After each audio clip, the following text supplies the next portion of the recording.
Hey everyone, Juliet Maris here. I help motivated individuals move away from pain and feel good again by working with their alignment. So it seems like everyone and their brother is coming into my office telling me that their hamstrings are so tight and they've been doing a lot of reading and they've learned that there's a connection between the hamstrings and the low back.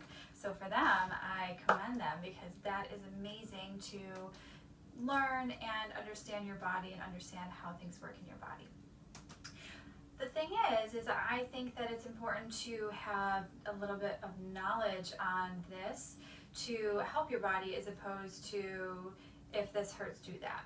So today I'm going to give you 3 pieces of information to help you have happier hamstrings.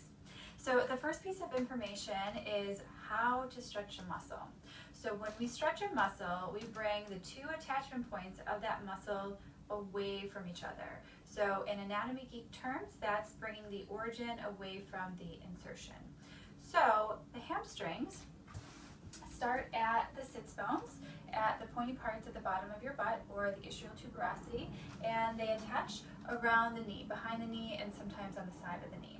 So in order to stretch them, we need to bring these 2 points away from each other. Piece of information number 2 is the position of the pelvis is really important to stretching the hamstrings. So I see a lot of people, so this is very common, having their pelvis tucked underneath them, and instead of having their behind them.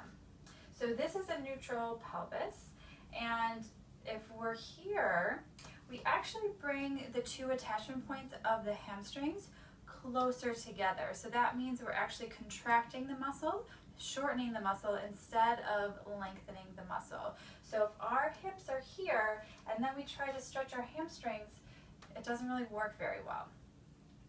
So in order to stretch, you want to bring those 2 points away from each other.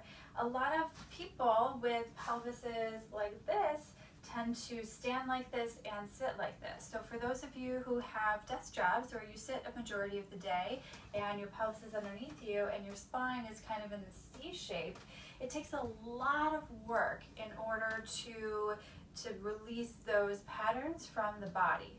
But if you start to stand with your behind you, and if you start to sit with your behind you and your spine long, it'll lessen the amount of work you have to do outside of working and sitting at your desk to have open hamstrings and a nice, healthy low back.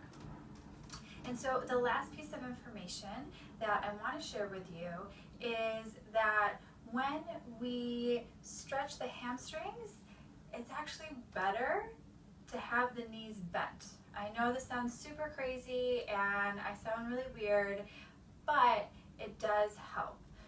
So I'm going to show you on my body, and hopefully you'll be able to see the slight nuances of what bending the knees can do.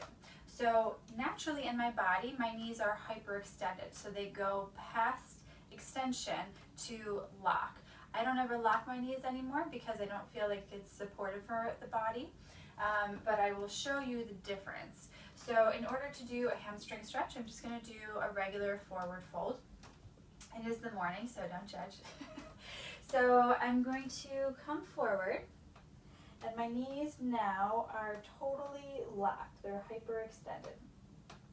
And this brings my weight back into my heels.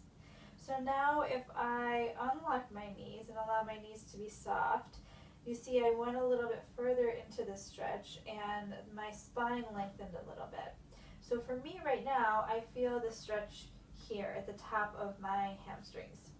Now if I bend my knees, my weight comes more even between the ball of my foot and the heels, and I actually feel the stretch all through my hamstrings instead of just in that one point. And my spine was able to release a little bit more. So I think it's really helpful to try out all of these and to see how they work on your body and what they feel like for you. And if there is any little tweak that you do to any of these that you find helpful, I would love for you to share in the comments below, because what works for you may be that little tweak that 5 other people may need in order to understand this better or feel it better in their body. And the last part of the hamstring stretching is that you want to stay in the stretch for a decent amount of time, at least a minute. I know sometimes it seems overwhelming, like a minute seems like it's forever long when you're in something that's uncomfortable.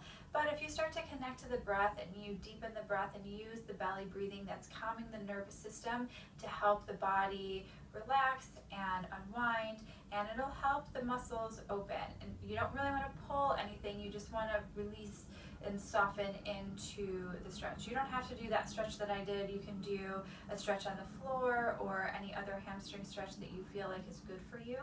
And whatever it is that works for you, share it with everyone in the comments below so we can help more people in less time. Take care, and I'll see you next month. Bye-bye.